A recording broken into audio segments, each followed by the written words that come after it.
our project nakunze Arsenal buryo itarashinze mu gusaza abantu abwira ati ubwo imiyoborere tubaye nk'abayihinduramo gake Osmanov agiye ati umugabo agiye kuzana biliyoni ati muduhereze sezimwe ya yarabateguje kare buri uri gukora kuri projet navuga ngo iri mu mafaze umuntu amenya kwihangana uzanabirebe n'abaturage b'abanyarwanda barabwiraga ati ikiciro cya mbere muri gahunda ya gira inka tuzahereza wenda mu murenge wanyu abantu wenda 3,000 ati inka nizibyara muzagira mworoza abandi kandi ntago yabyara nyine ngo yonyana biyoberekane kwihari iyo uzi kuri liste ya gatatu kabati batanze 2025 izi zabyara 2026 sindimo ariko 2027 izi zabyara umva ni yanjye rwose umuntu avuga ati gutegura ikiraro hariya ngiho n'ibihumbi 5 bahaye 3 azakurikira abandi wenda 1,500 senyisa bazakurikira nzaba ndimo aho ngaho aravuga ati ntegereje ariko nizeye ikintu gihari aho rero Arsenal yakoze umushinga mwiza kuvuga ngo trust the process mwizere byibura igihe bizafata ariko ukabaha igihe iyi season bayise harvesting season bateguye umushinga uje ni season nka season yo gusarura ibyo amaze igihe bubaka ubona ko n'isuku bakoze ryari ry'abantu kuko bagishaka bashobora kugitwara cyane bagitware umupira ugira ibyaho ariko navuga yuko ikindi kintu bahinduye uburyo bw'imitekerereze y'abafana ba Arsenal kuko hari igihe bigeze kuba nko guhera muri za 2010 nyuma yo kumara imyaka nk'itandatu abantu nta Premier League batwara none abantu batangira kumenyera ko Arsenal ibiraho igakanga ikageza no mu kwambere yakanga kanze ariko ikagwa ibintu bikarangirira this time none nawe ngajya kubidefanda uziko ngari igihe yigeze kuvuga ngo ikibazo ngo si miliyoni 100 avugira ba Kroenke na Osmanov ngo ni bamurangira bakinyesha mana we kipe ziri kugura Wenga aravuga ati ntabwo ari ukugenda kwishyura gusa ndagura nde Wenga we none yari afite n'ukuntu yanizereraga mu bantu ntabwo ngo batanahambaye batarekura akizera ko kutarekura amafaranga ari ibintu bya hatari mu by'ukuri nawe ko cyari ikintu cyadindizaga Arsenal ku rwego rwo hejuru yego kuko umufana nabo bareba ikipe bafite kandi uwo muntu ufite iyo kipe nawe ntiyakubwira ngo umwaka utaha ntegereza y'igikombe ababireba nawe abo wakanagowe none mu myaka ya nyuma Wenga ngo nta nubwo yari akibona wakane ariko mpamvu wasanga yakinaza Eros byageze ahantu ikizere gishira abafana ukabona nta mushinga uhari ariko uyu mushinga ne wa failing ino season kuri kose n'undi mwaka Arsenal yazikomeye idatakaje abakinnyi abifite kabakipinga niyita agitwara uyu umwaka utaha yabikomeye kuko ni bato bari talented bigaragara bishobora kwangira Riteta ukaza n'undi mutoza wakaza gahita twara igikombe ushatse kumbwira ko bidakunze Mikel yagenda twatwe cyo kuvuga ngo hari icyo yakoze rwose hari amanota Riteta afite mu mutima wanjye menshi y'ibyo bintu ngarutseho wenda n'ibindi tutarambura cyane ariko igifatika kurusha ibindi nibyo bitatu kugira squad nziza yarayubatse yego gushyira mu buryo bwa discipline cyangwa bw'imyitwarire bufatika butuma abakinnyi babaho mu kintu cyo kubaha nyine kumenya amategeko ngenderwaho tambaro uri kapiteni wambaye kivuze iki kumenya jazz wambaye umukinnyi usanzwe bivuze iki kuri bench ya Arsenal bivuze iki bafite icyo kintu nyine afite ikintu cya autorité icyo kintu cya rigueur afite icyo kintu cyo kwexige ibintu kandi abantu bakabyumva ntago twabonye intambara nyinshi muri Arsenal zibazo n'abashoboraga kuziteza nka Aubameyang yagibona ko barakura barakazete yagiye ari kurakare yagiye afata decision zo kwiyubakira ikipe azashobora gukontrola akageramo icyo bita igitsure cyangwa se rigueur kwiyobora neza uko bishaka ijambo autorité naryo navuga cya gutegeka neza bishoboye neza cyanyuma nicyo ngicyo twavuze cyo kwa bafite umushinga noneho there is a project ifatika ishingiye kuri ibyo bintu bibiri iyo monye discipline ku bantu bafite ubushobozi nizera ko bashobora kugera ku bintu bikomeye ni nacyo kintu bari cyo yisezo bari mu harvesting season ni season yo gusarura baguza abakinnyi bafite n'abandi beza ni kipe ituje ubona yuko idafite amapanike menshi kugeza kuri ubu keretse nigera imbere kikoroga ariko babonaga result mu buryo navuga yuko mu by'ukuri butanga icyizere ko maybe probably uyu mwaka byakunda nono cya kibazo cya kimbaza ngo in case bitakunda yego ushaka kumurekura byo kugira ngo n'abakinnyi wenda bumve ko haje undi mutoza wexige bitandukanye n'ibya Riteta probably utana ba wenda icyo kintu cyo gukomeza gutinda imyaka myinshi kabwa ati mwabaye hano mwabanye na Arteta mwamenyereye kwa muri Comfort mumaze imyaka 6 nta gikombe you've been struggling mu Rwanda no kugira ngo murebe ko munaza muri enye mbere ariko this time ikipe irabasha kugera ku mwanya wa kabiri why not bahungu tutapusa ngo tuba mbere bakabasha wenda kumwumva kurushaho bakabasha kubikora bigakunda bakagitwara ariko icyo mvuga gikomeye cyane sukwirukana Arteta icyo mvuga gikomeye cyane ni ukumushimira niyo yagenda uruhare yagize mu kubaka Arsenal kuko biragaragara ko at least noneho ni ikipe wakwizera wakwirata ko ishobora gukompeta rero ibi nta uzi uko bizamera imbere ariko ngewe among the top 2 teams amahirwe Arsenal irimo ni Arsenal na Man City ntari izindi ubungubu nyuma kugenzura Chelsea na consistency kabije nyuma kugenzura Liverpool kuntu yagize umwaka mubi nyuma ya season ya 8 ndabona icyizere cyinshi kuri Arsenal ariko izahora na opponent ukomeye utsinda dahagara witwa Man City reka turebe uko bazabyitwara reka turebe ko bizagenda byanze bikunze reka twizere ko bishoboka ariko Adela kurikije generation ya Mikel Arteta navuga ko imaze gutwara ibikombe nubwo atari mu Bwongereza ariko ndavuga mu gihugu cy'Ubudage ndavuga Xabi Alonso muri Bayern Leverkusen nkongeraho Vincent Kompany muri Bayern Munchen n'aba champion mu myaka 2 itambutse mu gihugu cy'Ubudage kandi generation imwe na Mikel Arteta reka tumushyira mu murongo w'uko ashobora kugitwara cyangwa se azagitwara umufatiye kuri segonda ukamugeza kuri journée ya mbere na ko journée ya nyuma mu kwa gatanu ahasabwa gutwara igikombe kabandi babikoze nubwo atari champion y'Abongereza wende kibazo ni champion tuvuga ko ari ya mbere ku isi igira amakipe menshi akomeye yagira gute yakubuza igikombe Mikel ni iki kinyenza agomba gukora kugira ngo byibuze uwo mwaka wo gusahura urangire koko hari ikintu kigiye mu rugo navuga igikombe ati agomba gushyira ku murongo byanze bikunze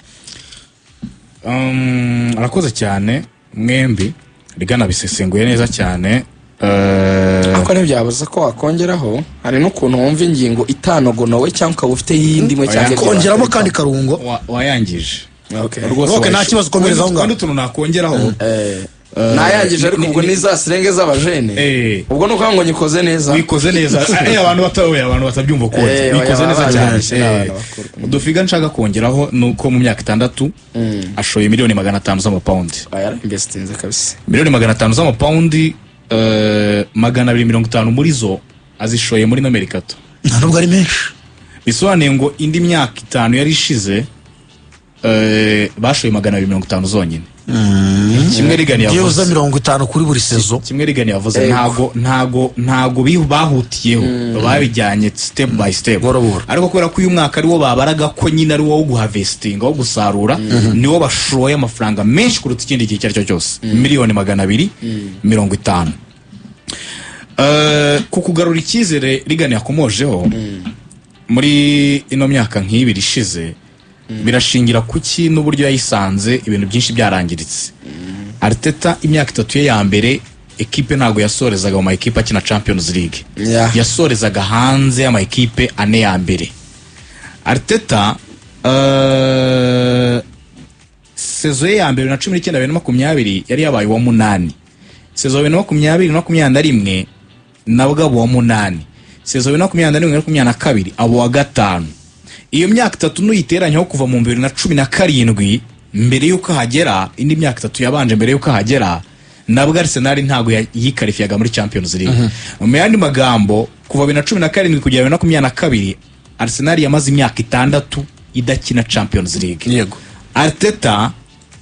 hashize imyaka 3 ajyana Arsenal muri Champions League kandi yabaye wa kabiri urumva icyo kintu consistency kubagarura muri Champions League consistency ku mwanya wa kabiri consistency kuri uwo mwanya biganisha ko nibura this time around wagira byinshi nyine wubakira uvuga ngo Arteta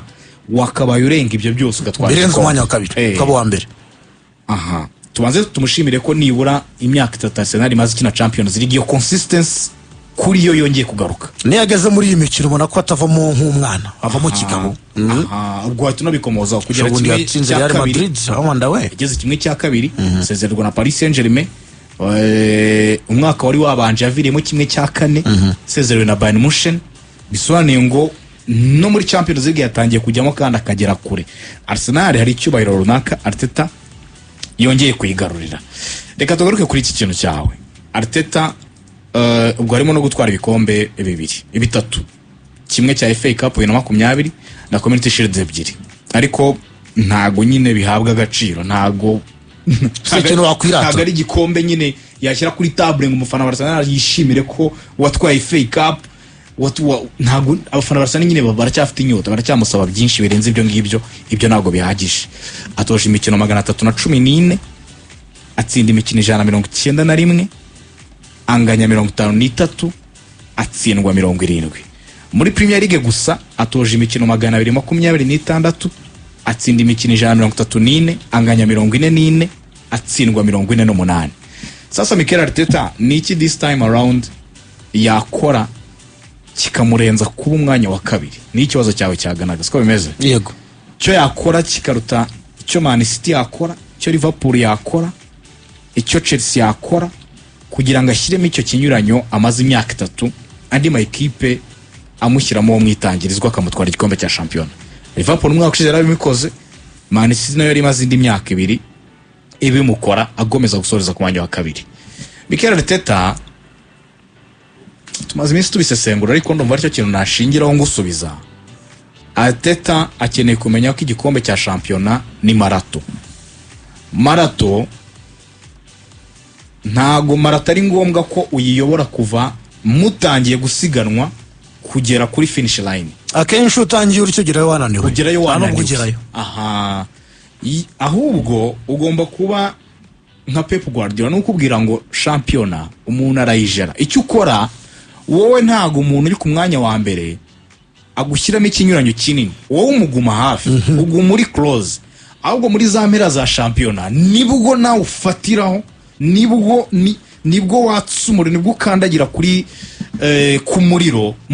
mpaka umunyuzeho cyangwa wanawufata ukawugumana. Ariko Arteta aracyafite ikibazo giteye gutya. Rega nigeze kugisobanura mu minsi yashize, nanjye ngifite mu bitekerezo. Arteta aracyari umuntu kuri journée ya 16 utsindwa umukino abakinnyi bakikorera amaboko bagacika intege, ukabona nyine ukahita ubona ibintu bisa nkaho bibahindukiyeho, kandi baracyabura journée zirenga 20 kugira ngo imikino 38 yuzure muri championnat. Mikel Arteta agomba kwakira yuko nibyo watakaza imikino imwe n'imwe, ariko wibura muri kuruse nicyo cyangombwa mu gihe ama equipe yegeranye kuri uru rwego. Ariko Arteta akeneye gukosora ikintu giteye gutya nanone. Arteta akeneye uko yumva azakina yahuye na Leeds, uko yumva azakina yahuye na Burnley, uko yumva azakina yahuye na Wolves, uko yumva azakina yahuye na West Ham, uko yumva azakina yahuye na bondi gufata ama equipe asa nkaho yoroshye. Reka mfata izo ngizo: Leeds, West Ham na Burnley na uyu kwigora rwose fatira aho ngaho. Reka mfata izo ngizo. Uko wumva ikipe nuhura n'izo game uzayirekura ikirekura igakina, niko ugomba no kubikora no kwindi mikino yose. Bari kubyo kintu Arteta ashinjwa ko azahura na Aston Villa, azahura na Man City, azahura na Liverpool. Ubu ni ikipe yayihambira, ntagigenda barimo barugarira cyane, bari kwihereza umwanya wo kubinjiramo. Kandi wareba ku bushobozi bafite na karite, iyi kipe bavuze ati turagenda icyo bita to cy'abongereza, bavuga ati ino kurindi nkwatake ngo pressing ngushyire ingufu 100 kurindi, ukabona Arsenal yabatsinda. Ubwo bushobozi bwo ariko yabatsinda, kuko imibare bigaragaza ko mu myaka nk'itatu ishize aya no equipe manini mu gihugu cy'Ubwongereza arayatsinze cyane. Rimwe bajya gushaka rimwe kwa Man City, arayatsinze. Ariko icyo kintu akeneye kukirenga this time around, akeneye kuba ruthless.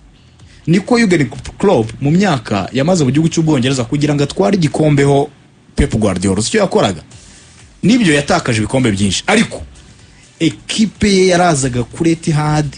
akaba ari to ni 4 ni 3 ni 5 batakana na pressing ari 100%. Na Mikel Arteta rero akeneye gufata Premier League ko mu gihe akenshi biba bikimeze gutya, abakinnyi bashyiramo ikintu ngo ngo uyu mukino ngo muwitondere mugende gake, oya, ufite ubushobozi, ufite umunyezamu nka David Ryan, umunyezamu mwiza, ufite defense nziza, ufite abamediateri beza, ufite abataka beza, ufite abawinga beza, ahubwo ekipe yirekure kuko ubushobozi iburusha ama ekipe hafi ya yose. Arsenal ifite ubushobozi muri karite ya munguni zose, ariko iyo yayidoze, iyo yayihambiriye kuri rwa rwego, ukabona ntago bashaka guplacinga, barimo barahereza amahirwe ekipe nka Wolves yo kubataka, barimo barahereza amahirwe ekipe nka Sunderland yo kubataka, barimo barahereza amahirwe ekipe nka Aston Villa yuko yababonamo amahirwe kuko basubiyemo inyuma. Icyo kintu kizajya kikomeza kibabere umutwaro, kibabere barrier, abakinnyi bumve ko nta game bakwiriye gutakaza. Kandi ahubwo ikibazo si ukwitakaza, ahubwo wayitakaje ute? Iyo game ku bushobozi mufite nk'abakinnyi, ku bushobozi mufite bw'amayeri ava ku mutoza wanyu, iyo game ntago mwari witsinde. Kuki mwizigama imbaraga? Kuki mwizigama? Kuki mugeze ibihe, mugeze igihe mu mukino ukabona mwahaye umwanya mufite ubushobozi ko mutabukoresha mu byazo umusaruro mukoresha. So ntekereza ko Arteta icyo kintu namara kugikosora, ukazataka Aston Villa, ukazataka Man City, ukazataka Liverpool, ukazataka Man United, ukazataka Chelsea, bikaba bisa nkuko azataka Wolves, Leeds, Burnley, West Ham, bizagenda bihereze ngufu Arsenal. Ubu ni irataka cyane, nta kwizigama ifite izo mbaraga, ifite ubushobozi rakubona mu makorner, ni nziza kuri kona no mu gihe byanze gutsinda ibyo bitego, bizahereza ubwinyagamburiro Arteta bwo kugenda akagira n'amanota menshi, kuko ekipe ifite ubushobozi bwo gutsinda iyo mikino myinshi. bihereze ikintu ndabyigira cyane kuri Jurgen Klopp. Jurgen Klopp yabaga bamwitaga ngo ni ruthless, donc ekipe ye nta mwanya ihereza adversaire wo kwitekerezaho. Arsenal ubona ubwo bushobozi bufite, ariko ukabona Arteta arakizigama cyane, kandi nta mugayo. Kuva ageze muri ekipe Arsenal, sector amaze kuguramo abakinnyi benshi, ni igice cya rest defense, ni igice cyugarira, ni igice cy'abakinnyi bakina bugarira cyane. Ubwo ndavuga umuzamu, ndavuga abadefenseri, ndavuga n'abantu basa nk'abakaseri. Nicyo gice yabanze kubaka. Ahubwo ibindi bice byataka, ureba Arsenal ngo ibyatatse ryari nko muri Mercato nk'ebyiri zishize, nibwo ishyizemo ingufu zifatika. Yego. Ariko ubundi David Raya, gushyiramo Ramsdale, gushyiramo kurekura Bernard Reno, already nabazamu nka batatu. Gushyiramo Ben White, kuzana Julian Timber, already nabo right back babiri. Zinchenko, Karafiori, Lewis Skelly zamuye ibyo nibisanzwe. Lewis Skelly fine batatu. Timo wa defense ushyira Saliba, Gabriel, Mosquera, Hincapié, bano ushyiramo ba David Luiz nabo barakoranye, ushyiraho ba Pablo Mari barakoranye. Nyine uri baza kubera icyo umubare mwinshi twumva ari wabugarira cyane kuruta uko muri attack zisaha uravuga uti Gabriel Jesus yari ahabaye aho mari bitatu, nta wundi mwataka wari barinda bazana Kai aravunika, ubazanye Victor Gyökeres. Nubwo batangiye nyine kwaguka mu bitekerezo, ariko icyo kintu Arteta nabakeneye kukirenga this time around, uko yashyize izo ngufu mu kubaka defense nziza. Nayizere ko urwego bamaze kugeraho, Saliba na Gabriel bamufitiye partnership nziza, umunyezamu mwiza, kuri kabiri Timba harahagaze neza, Karafiori kuri gatatu ahagaze neza. This time around iyi kipe y'abandi bakinnyi batatu bo hagati na batatu bataka bakina imbere, bari abantu nabahereza ubwinyagamburiro bwo kwataka pe, nabare kure bataka, ubwo bushobozi barabufite, ukazabikora imikino myinshi muri champion. Ibyo bintu bizagenda bimushyiremo mwitangirizwa hagati ye n'abagenzi be, kuko ubwo bushobozi burahari. Okay, wenda ngira umwana aza kubaza gato kuri match ikipe ya Everton ikipe ya Arsenal mukana gato, ariko ntabwo nasoza wena ntibaje kandi kabazo gato Regan. Byanze gukunda umutoza kugira ngo atware igikombe cya Champions mu gihugu cy'Ubwongereza, abera hawe byose. Liverpool, Manchester City, nekereza ko muri kano kanya mvuze ko yahawe byose, ntabwo umuntu yandeba nabi, ariko byibuze mu gihe wenda bashobora kugira ibindi biganiro. Mikel yaba afite impamvu imuvugira yo kwinjira mu biro asaba undi mukinnyi mu kwezi kwa mbere, bibaye yes yaba ari mu yihe myanya kurikije uko twademeza muri kano kanya? Nta mukinnyi yemerewe gusaba. Squad ruzuye. Najere ashobora kubona hari umwanya utameze neza ariko bamuhaye options, bamuhaye amahitamo arenze amwe. Ushobora kuguha ingero zifatika. Yego. Igurwa rya Victor Gyokeres ntabwo rikuraho ko Arsenal yari bizi ko Gabriel Jesus azaba ari kugaruka muri ano mezi y'ukwezi kwa 12 ariko baramumuhaye. Yego. Arteta yarabizi ko mu gihe kiri imbere azazana Kai nawe ari mu nzira buriye. Ari hafi. Yarabizi ko Mikel Merino yakina nka false 9 ariko bamugura rutahizamu. Deja ngo haye imyanya abakinnyi bane bashobora kumushakira igitego bakina nk'abo twita ba nimero 9. Ukambwira ati ko Victor we rutahizamu wenda watsinze ibitego byinshi nka nimero 9 wanyawe wenda undi ari Gabriel Jesus ushobora guca ku ruhande ariko wenda kina nka rutahizamu abandi ari kubahengeka ariko guhengeka ni solution nyine washaka mu gihe abo babiri byanze. Goragoreza muri abo babiri. Nibyanga wemerewe guhengekera muri abo babiri. Yego. Icyo bivuze hagati mu kibuga ushaka mwati wenda noga dise buriya mu kimyaka 30 ningahe ukina makipe yo hasi tarakine ku rwego rwa Arsenal me na kipe zose myanya yose ubanzamo n'umusimbura bagomba kuba ari ibitangaza. Akufite solution mu gihe keretse umwengo Zubimendi agiye sezo yose, Declan Rice agiye sezo yose. Hari ibintu biba ukabona ni key player wagiye kirekire sezo yose ibyo bikakugonga bikakugora ariko ibintu by'imvune y'amezi 2 nka kure Odegaard yagiye kandi ufite yeze aricyo twamuguriye mukure ku ruhande n'umuntu akina 10 n'umuntu n'undi yakinaga n'undi mu ikipe ya Crystal Palace. Ushobora kuvuga ati ku ruhande bamuguriye abakinnyi inyuma Calafiori afite doublure mwiza cyane bizamuri muri academy. Ben White yari yaravunitse igihe kirekire yaragarutse kuri kabiri Timber ahari ubwo Ben White akamusegonda umutima wa defense bamuguriye babiri basanga babiri bahari banasanga abakinnyi babiri bakina ku ruhande ariko bamukinira muri nk'aba center back. Calafiori muri tarajya akina nk'umu center back, Timber yakina nk'umu center back cyane. Bazanye Kepa Arrizabalaga kugira ngo musimbura da nonje ari iyo da yakuvuga ngo utazagera urwitwazo. Yego. Kirse ni baritete bashaka ko bashyira muri cyangwa Muhammad mu ikipe nta kintu yasaba rwose ntacyo udashoboye kubyaza no kipe ikintu nta kintu nyine waba ushoboye bya jambo ryawe bamusezere. Okay. Wenda undi akaza kabata ariko nubwo Arteta yagiye ngiye utahizamu simwemera ari ibintu mwamuhaye bitari byo ntunguri rumwe nawe yaza asaba erema imwe bya bindi bitango ni ice on the cake. Hari umwaka Pepe yagize ari cyavuga ati nkeneye Haaland rutahizamu abandi bose barahari ibindi biruzuye. Arteta rero abanye nabigihe probably wenda niyo confidence ishobora kubita simvuga ko yaba ari umuntu w'umuzo keretse nk'abakinnyi bahagurutse key players probably Saliba, Gabriel Magalhaes, Bukayo Saka buri harimo Declan bene bano bakinnyi amaze imyaka ingahe 5-3 babanye nawe igihe bakiyempoza ku buyozi bakavuga ngo no twabuze igikombe ni kosa ryacu please mu mutozo wacu ndi mwaka umwe. None uwo mwaka wa nyuma nawe ijambo uno mwawe harvesting season naongera mwita umwaka wa make it or break it nibikore cyangwa nibyanga ugende. Ariko icyo gihe abakinnyi n'igihe baba bavuga ngo na mahirwe make twatakaje nda mu mikino 2-3 ya nyuma n'uburangare bwacu iyo itabiri akarita mutuko kuri iyi match iyo atabikosuye akoze ry'amafuti ku giti cye ikigikombe twaragitwara hanyuma muri close ku inota rimwe abiri uribuka igikombe Manchester igeze kugira ijana Liverpool yagize 90 nangahe ndayibuka rwose urayibuka wibuka ko zazikurikiye Liverpool uribuka Liverpool yitwara igikombe sezo yikurikira 1920 yitwara ibyo hari ukuntu umuntu aburi igikombe pe ako kavuga ati I was good maybe the opponent was better cyangwa I was better but he was the best kuvuga ati nakana yansumbijeho muri comparison handi n'umufana arira akagirira mu mutoza ibyo bihe bijya bibaho kuvuga ngo tubabajwe n'umutoza wacu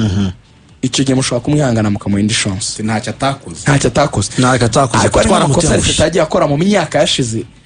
Uribuka nka match nyankunda kuvuga atsinzwemo na Aston Villa ari gutegura match ya Bayern ya Champions League yavuye kunganya na Man City 0-0 urayibuka ndayibuka rwose cyagura Bayern rwose nkiriye ibaye scenario imeze nka kuri ikisubiramo ubukwiye kumwirukana donc iki gihe cyo kumutindana muri no projet nicyo uko ari amasomo zasiga ibisubizo muri no season noneho twarize bihagije mu myaka yashize don't repeat the same mistakes iyo byisubiyemo nta bushobozi ubifite nyine kubijera byisubiyemo kabiri gatatu so navuga yuko ku kigero kinini akwiye gutwara igikombe nanahagaze mu ruhande ruvuga ngo atagitwaye yakirukanwa ariko ngasiga akantu kavuga ngo twagira rumu yo kudahita duheza inguni 100% tugasigara amahirwe y'10% kuvuga ngo in which circumstances agihushije mu boye buryo yagize ibintu by'imbone zishaka kukugonga nka Saliba kavunika wena nko mu kwa mbere amezi 6 mu kwa kabiri Declan agahita agira ugahita uvuga ati ahantu igihe cyo kuvuga cyarangiye none baravunitse tubigenze gute ukabona ko abo bakinnyi bagiye siwe ukavuga ati it out of his control maybe afite abasimbura ariko batari ku rwego rwabo wenda Hinkapi yajya ariko se ni Saliba ariko se Declan Rice kuntu yawuzamukanaga kuri uriya munani we box to box mwiza n'ubwongereza bwirata urashaka igisubizo kiza gutuma ibyo wakora byose niba ugarura Eze na Odegaard hagati cyangwa se niba ugarura Merino ku munani ese Merino araza kuba Declan na kuri aterura umupira na ziriya mbiyo n'uriya muvuduko na ziriya mbaraga mwita kuziterura barazi jugunya mu you see na kuri ya yutu ndari slow hari ibintu byinshi uhuza kwa